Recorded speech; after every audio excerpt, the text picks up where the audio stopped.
This film is about 4 Ugandan experiences that illustrate how culture values, traditional governance systems, and the current practices have been found useful in managing resources, resolving conflicts, curbing insecurity, and fighting corruption. Uganda has 65 ethnic groups, each with a unique tradition, language, set of values and systems, including governance mechanisms.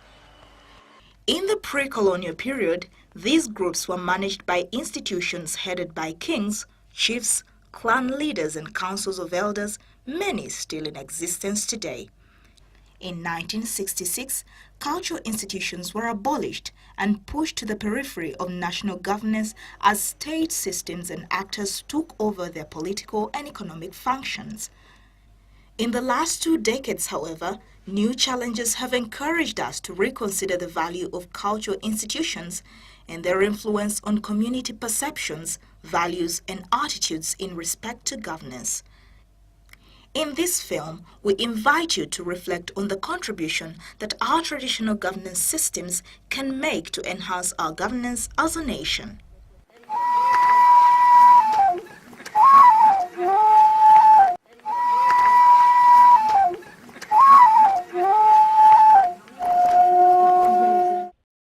In various parts of the country, different resources are cherished for their economic, cultural, and social value. In northern Uganda, for instance, land is a most valued resource. In Pokot and Karamoja, cattle are a symbol of wealth and social status. In Panyimur, a port along the shores of Lake Albert, fish is a valued resource and a source of unity as well as conflict.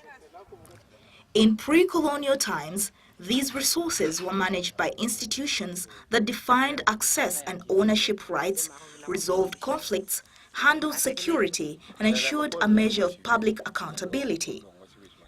These governance mechanisms, though not officially recognized, still present today important and effective avenues through which governance may be understood from the perspective of local communities. In northern Uganda, customary land tenure prevails. Land is not owned by individuals but by families and clans. 1995, customary land was recognized as a tenure, one of the 4 tenure systems, fully recognized and operationalized by our Land Act. In Lango, Acholi and Teso, the Land and Equity Movement of Uganda, in consultation with cultural leaders, has documented the principles, practices, rights and responsibilities for customary land tenure management. There has been a lot of distortion because customary rights or customary law regarding land was not recorded, it was oral. These documents for the first time put to paper and update the body of unwritten laws that has informed customary tenure in each region. The booklets are currently used by communities, their leaders, and legal officers to resolve land disputes, to define boundaries, to regulate land sales.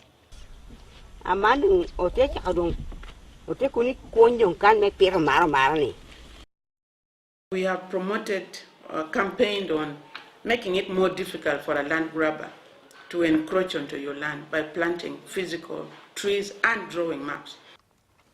Legal officers attest to using the principles, practices, rights and responsibilities as a point of reference in dispute resolution.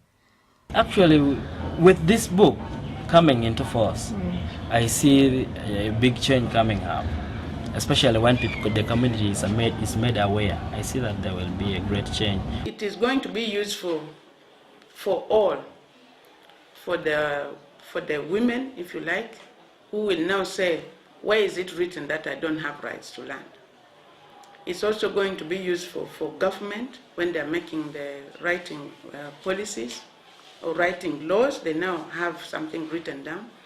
It's useful for the traditional institutions when they're passing judgment.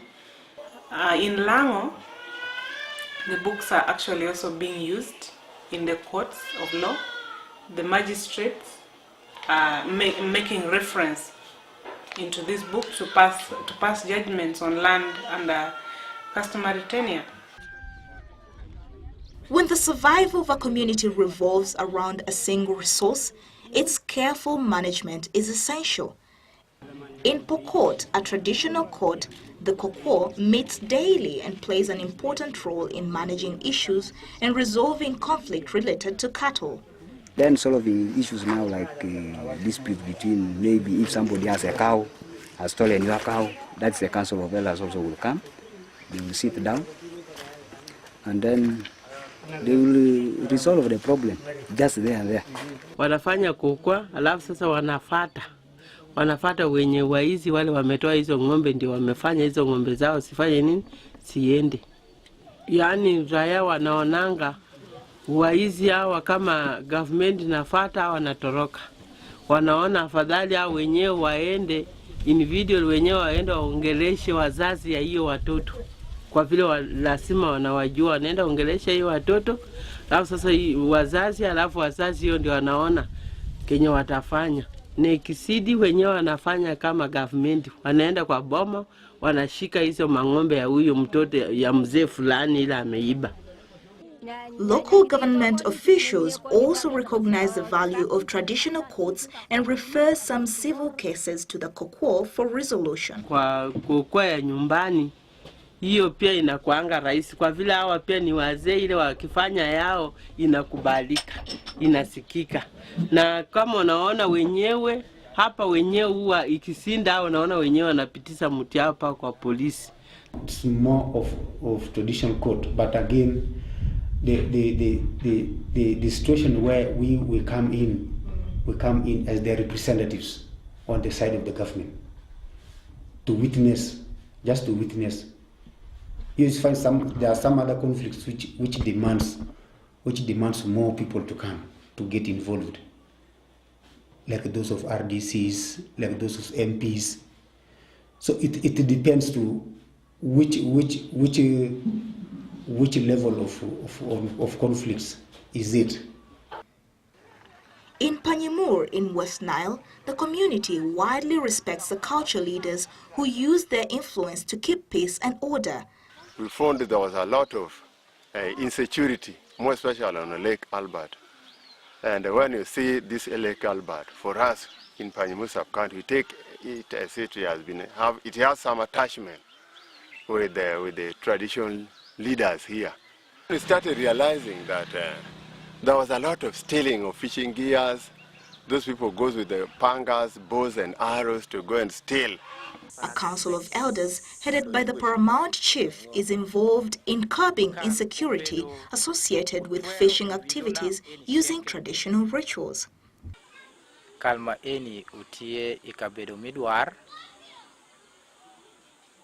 Kalma eni etimo tich matek ni konyo jorodwar kitemo mako genwang kodo bero. Ma ite kalma eni ministry achiel mukende mapiretek utie ministry milam. When the traditional leaders, they started performing their rituals, they casted, they say those who will go with the bows and arrows in the lake, they will not come back, they will die, because this is the lake of their ancestors who have given them all of us to survive on it.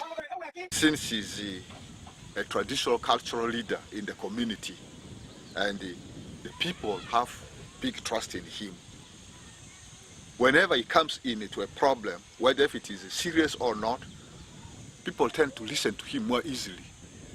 Then they come back to him, the words he gives to these people, they understand it, because many believe that the traditional institution is also of value to them. The local government officials work with these institutions, which they see as a source of cohesion, to influence attitudes against criminal tendencies. We invited the district security committees to come amidst us and just to come and witness, because some of them used to think that the performance, the way the traditional chiefs perform their rituals are negative. We have almost about 10 government agents who are managing this lake, but managing it has defeated them. With the help of the traditional chief, we have managed to defeat the bad act over the lake. since we are always in touch with the traditional chief, he is closer to us and we are close to him. When we involve him and when he involves us, we don't see them coming back to us, which means the problem is solved in a good manner. Governance is not only about resources, structures and systems. It's also about people and their relationship with power. It's also about leadership and accountability. In Toro, a traditional learning space, the Isazi has been recreated to publicly hold leaders accountable for the use of resources. Traditionally, the people here, when they talk of Isazi, it's a place in front of the house, and maybe they have a fire around that place. Isazi was intended to train the young ones who sat at the feet of elders. That's really the purpose of Isazi. A council of elders works to promote integrity and social responsibility in the region. Now Isazi is a forum that we as leaders of this Toro region, in one of the meetings, agreed that we should have a forum of elders where we can work together for the betterment of the society. We feel in the system as political leaders, the way we arrange today, their ideas, their contribution to development may not be tapped. But if we interface on a forum that is free of government regulations and other laws, we could build the society better. Leaders and holders of public offices are put to task on live radio talk shows and in conferences to account for the use of public resources.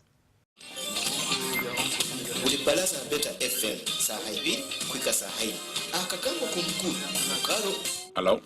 Hello? Beta from Watiranka. Beta from Kitwamba negambaka. No, ni ndoto ingam.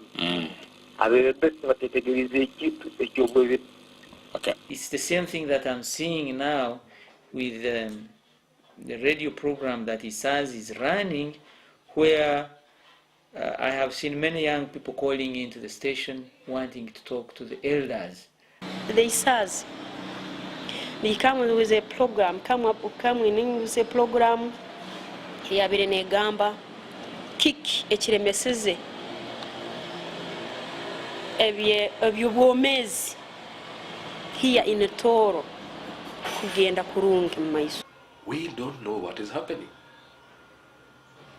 But what we know is the hospital doesn't have ABCD.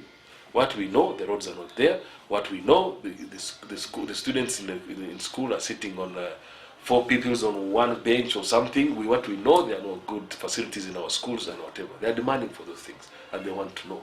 To me, Isazi is more or less a voice for the people, a voice for those who could not come up and say, because for them they have no strings attached. They can raise anything that they feel is in public good interest. We had an elders forum to specifically look at the health and education sectors in the local government. While in the process we encountered a number of challenges. In this case we are looking specifically at Kavende Health Center 2, where a maternity ward was constructed but not completed. Nkakuwa twenda nenda kuzara naruga hano ndi kuza Kijura factory na hika muhanda nazara kandi ubwo ngaba ndataha rubaju rw'igwarire rya Kabende hati kuruga hano akuika Kijura kilometero 10. The contractor was paid 75 million, that is something like over 90%. Isazi has been following this in partnership with the authorities to see what exactly went wrong.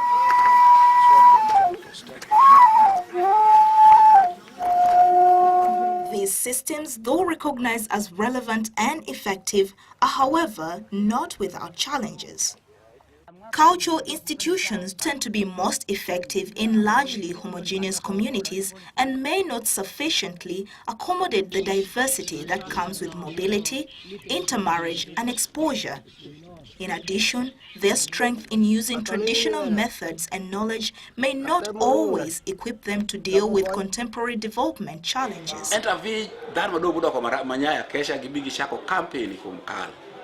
egituro tego pakano.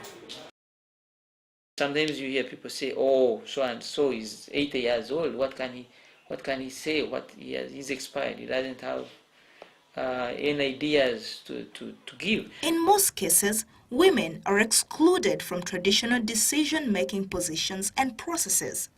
This may encourage a paternalistic attitude towards women's issues, emphasizing protection rather than empowerment and undermining their rights.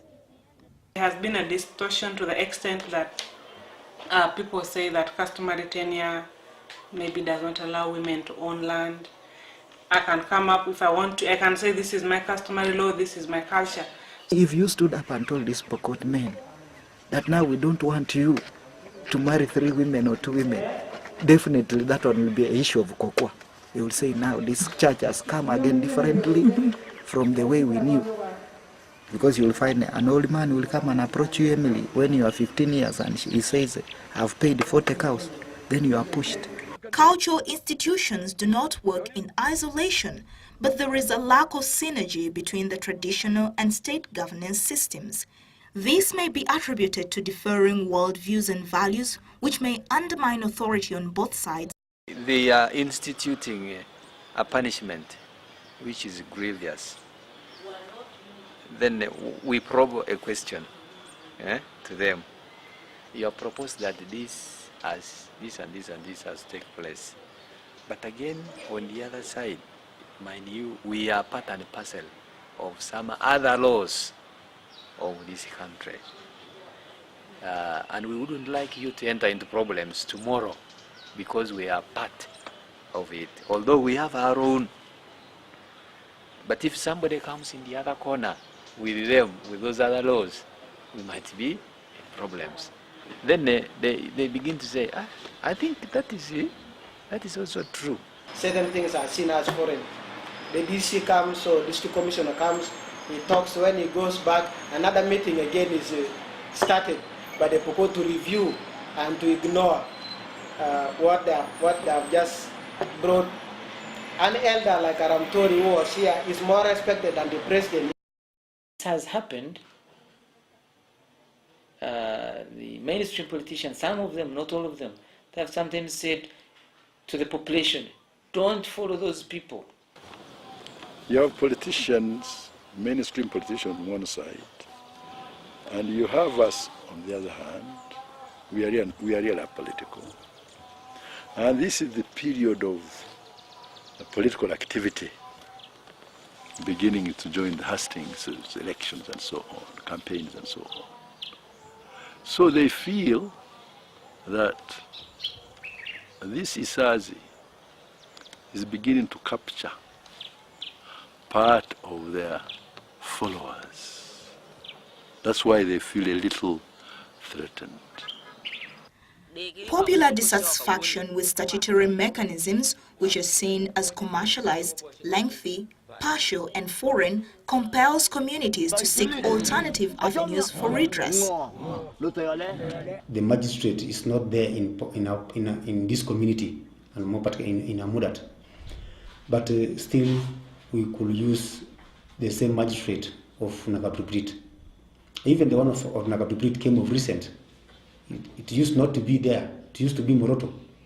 The elders were calling, inviting, asking us to look for soldiers who stole, who ate their honey. They're asking us for soldiers who took 25 women during this disarmament process. They want to punish them traditionally. The current state organs, because they don't make the population be home, because the population still take them as foreign, they don't discover the truth.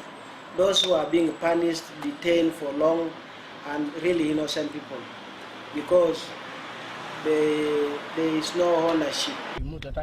While cultural institutions provide this alternative, because they are often perceived as non-corrupt, impartial and non-partisan, they are generally accountable to none but themselves.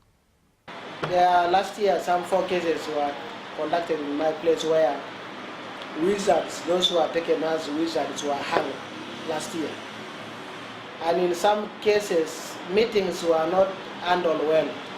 some elders did not participate. So it means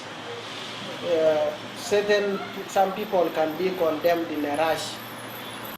Cultural resource persons often work on a voluntary basis. The sustainability of their efforts, therefore, depend on the availability of respectable, responsible, culturally knowledgeable individuals.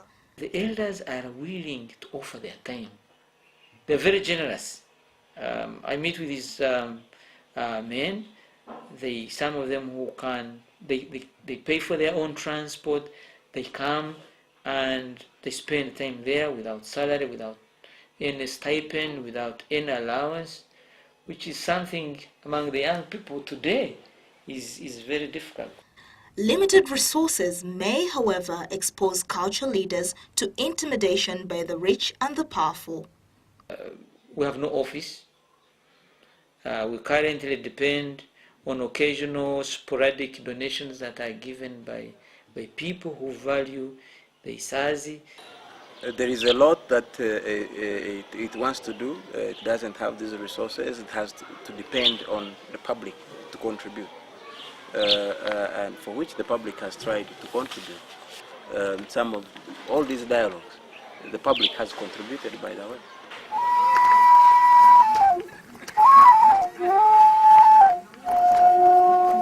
What can we conclude from these experiences?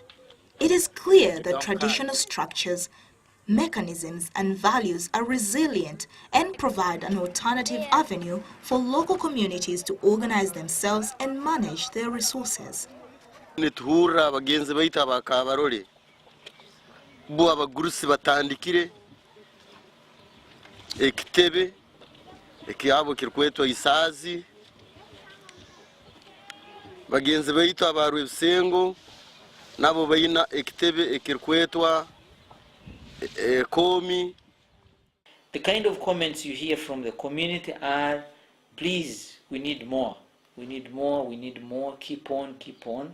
At the moment they look at it as maybe a single remaining uniting factor in the area where people of all religions, people of all tribes, people of all political affiliations can go and they would be welcome. Governance is not culture neutral. It must resonate with the values, needs, and aspirations of the governed. Thus, traditional governance mechanisms, such as those presented in this film, offer an opportunity to domesticate state systems which are largely perceived as foreign. By so doing, communities will better understand state governance and more effectively play their role as citizens. Isazi has followers. Why? Because we are touching certain chords in the hearts of people. Wadarupui. Machuino kedunya dun tegene ni wasidi jogde. Wabike sidi jogene. Kungaruman bisido rewa ketimo pen mwacha mita do lurcha. Warombi pajaluri barucha. Washa ko time wadoki. Kakeno na wawi. How we used to be caned, and now of course caning is out. Respect for the elders is gone, we think it's wrong, and so on and so forth. The good things we say we should retain, and the not so good, slowly discard. Luckily, customary tenure is also very equitable, if you like. It provides for all, for today and for the future. Equally with a thief, they steal the person who loses his property. Again, the court ensure that that person is restored to his position. But here, in our side of the laws, a thief is in prison. And again, our laws and governance don't consider what the other party lost. So this is what I think. If the government doesn't consider those aspects, the purport may take long to accept that our laws and punishments and governance is good.